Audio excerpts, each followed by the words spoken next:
এটা হচ্ছে আমি যেখানে থাকি সেই ফুকুশিমা প্রিফেকচারের সবচেয়ে বড় হানাবি উৎসব এখানটাতে হয়। তো এই জায়গাটাতে প্রচুর বড় করে হচ্ছে মেলা বসে এবং প্রচুর প্রচুর পরিমাণে বাজি ফাটানো হয়।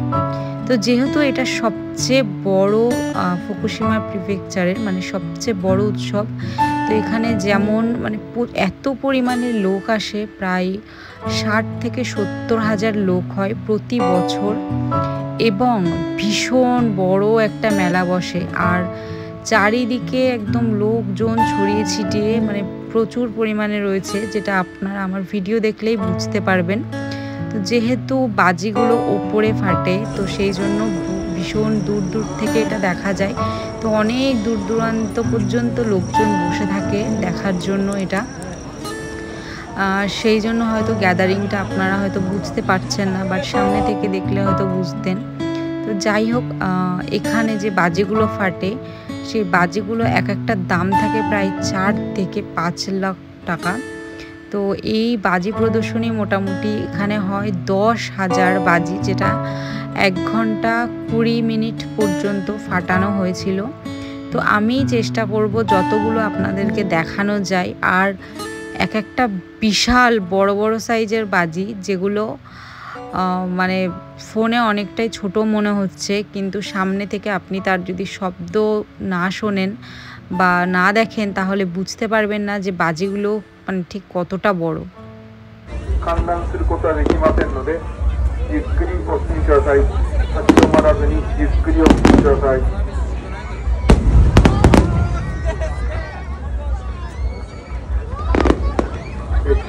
お子様連れのお父さん、お母さん、絶対に手を離さないようご協力お願いいたします。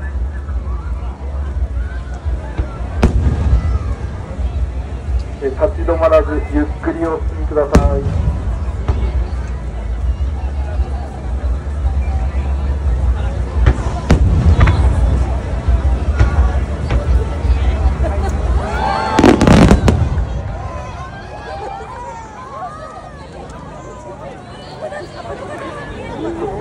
深川警察署です。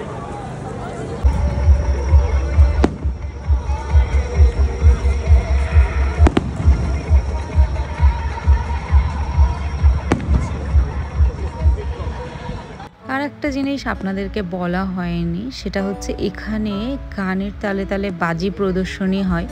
সেখানে বিভিন্ন ধরনের গান চলে, হতে পারে সেটা জাপানিজ গান বা ইংলিশ সং, যে কোনো ধরনের হচ্ছে গান চলে।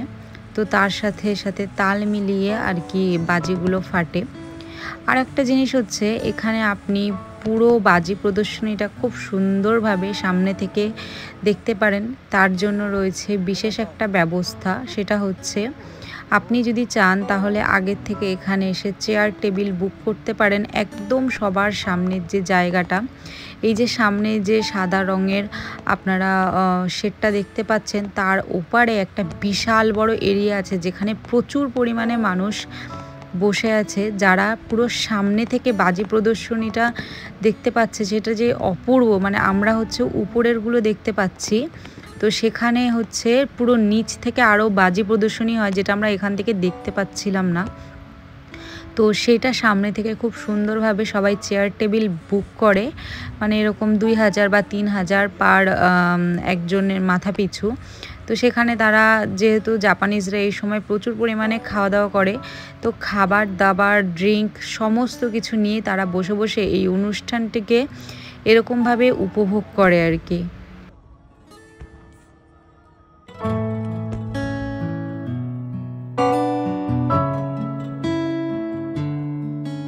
জাপানে প্রতি বছরই এই উৎসবটা হয় এবং এই উৎসবটা সারা পৃথিবীতে জাপান দেশ সবচেয়ে বিশ্বের সেরা, কারণ প্রচুর পরিমাণে জাপানের যত জায়গা আছে সব এলাকা ভিত্তিক একটি করে প্রদর্শনী হয় এবং সেখানে এই এত দামি দামি বাজি, যেগুলো কিনা 4 থেকে 5 লক্ষ টাকা এক একটা বাজি, তো সেইগুলো আর কি এখানে ফাটানো হয়। এখানে প্রায় 10,000 বাজি অ্যারেঞ্জমেন্ট ছিল, যেটির দাম কত হবে আপনারা 4 থেকে 5 লাখ, মানে এরকম এক একটা বাজি যদি হয়, তো হিসেব করলে পেয়ে যাবেন ঠিক কত টাকা হয়। মানে এই 1 ঘন্টা 20 মিনিটে কত টাকা যে বাতাসে উঠছে তার ঠিক নেই। তো এরকম এখানে প্রত্যেকটা এলাকাতে এই অনুষ্ঠানটা হয় এবং তাহলে বুঝুন যে কত পরিমাণে টাকা প্রতি বছর এই বাজি পোড়ানো উৎসবটার পেছনে জাপানে খরচ করে। এই জন্যই হয়তো জাপান দেশ এটাতে বিশ্বসেরা।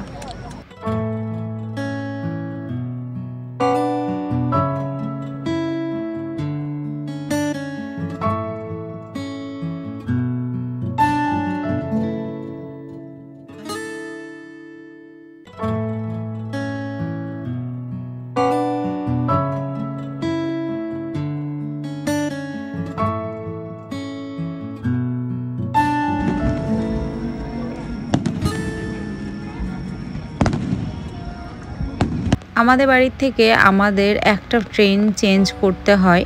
মোটামুটি 40 থেকে 45 মিনিট মতো সময় লেগেছে আমাদের ট্রেনে আসতে। তার মাঝখানে আমরা একটা ট্রেন চেঞ্জ করেছি, চেঞ্জ করে দেন এখানে এসেছি। তো মোটামুটি 45 মিনিট মতো সময় লেগেছে আসতে আর কি।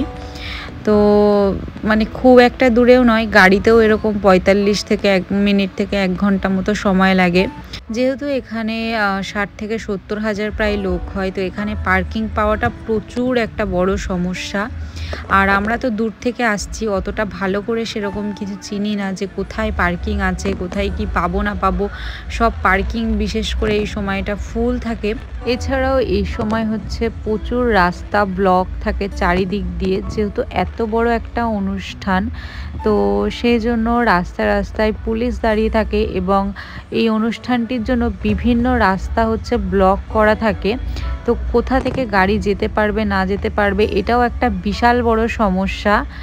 আর যেহেতু আমরা দূর থেকে আসছি, তো এখানে পার্কিংটা ঠিক কোথায় আছে তো সেটা খোঁজাও আমাদের পক্ষে অনেক মুশকিল, কারণ প্রচুর এই সময় হচ্ছে রাস্তাঘাটেও জ্যাম থাকে, গ্যাদারিং থাকে বেশি। তো দ্যাটস ওয়াই হচ্ছে গাড়ি এগোতে পারে না, জ্যামের মধ্যে অনেক ওয়েট করতে হয়। এমনকি ফেরার সময় এরকম হয় যে দেখা যায় 1.5 ঘন্টা 2 ঘন্টা রাস্তাতেই ওয়েট করতে হবে। তো সেই জন্য গাড়িটা আনা একটা বিশাল বড় সমস্যা। এই জন্য আজকে হচ্ছে আমরা ট্রেনে এসেছি।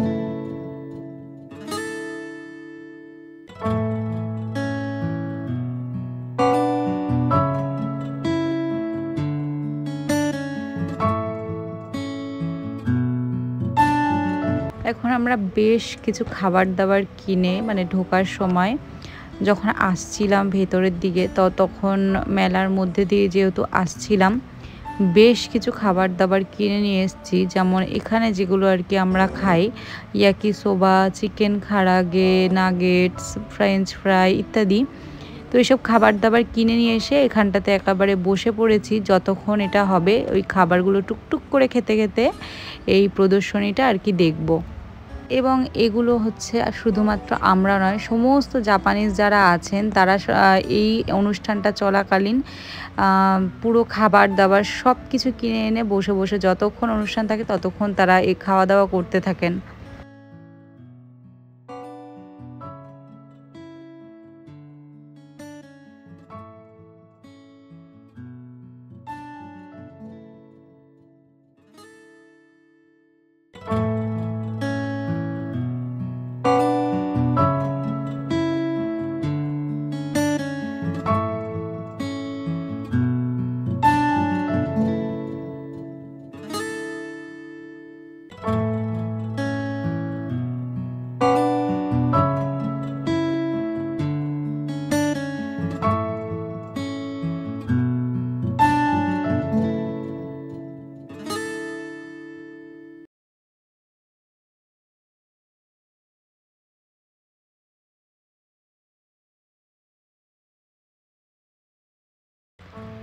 তো মোটামুটি আমি যতগুলো ক্যাপচার করেছিলাম ততগুলো আপনাদের সাথে শেয়ার করেছি, বাট এটা কন্টিনিউ 1 ঘন্টা 20 মিনিট এরকম ফেটেছে গানের তালে তালে।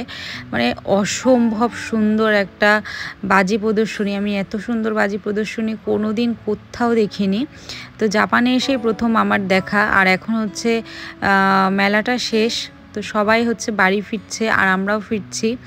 আর এখন হচ্ছে এই জাপানি যে খাবারের দোকানগুলো রয়েছে সেই দোকানে দিয়েছে সেল, যেমন 500 টাকার খাবার 300 টাকায়, আবার 300 টাকার খাবার 200 টাকায়। তো এরকম আমাদের দেশে যেরকম হয় ঠিক তেমনটা কিন্তু এই দেশেও রয়েছে। যেহেতু এক্ষুনি দোকানগুলো তারা বন্ধ করে দেবে, তো এইটুকু টাইমের মধ্যে তারা যতটুকু আর কি সেল করতে পারে, কারণ এই যে অনুষ্ঠানটা শেষ এর সাথে সাথে কিন্তু সকলেই এখান থেকে চলে যাবে। তো যাই হোক, আজকের মতো ভিডিওটা এখানে শেষ করছি। ভিডিওটা যদি ভালো লেগে থাকে অবশ্যই লাইক কমেন্ট শেয়ার করতে ভুলো না। সো দেখা হচ্ছে পরের আর একটা ব্লগে। টাটা।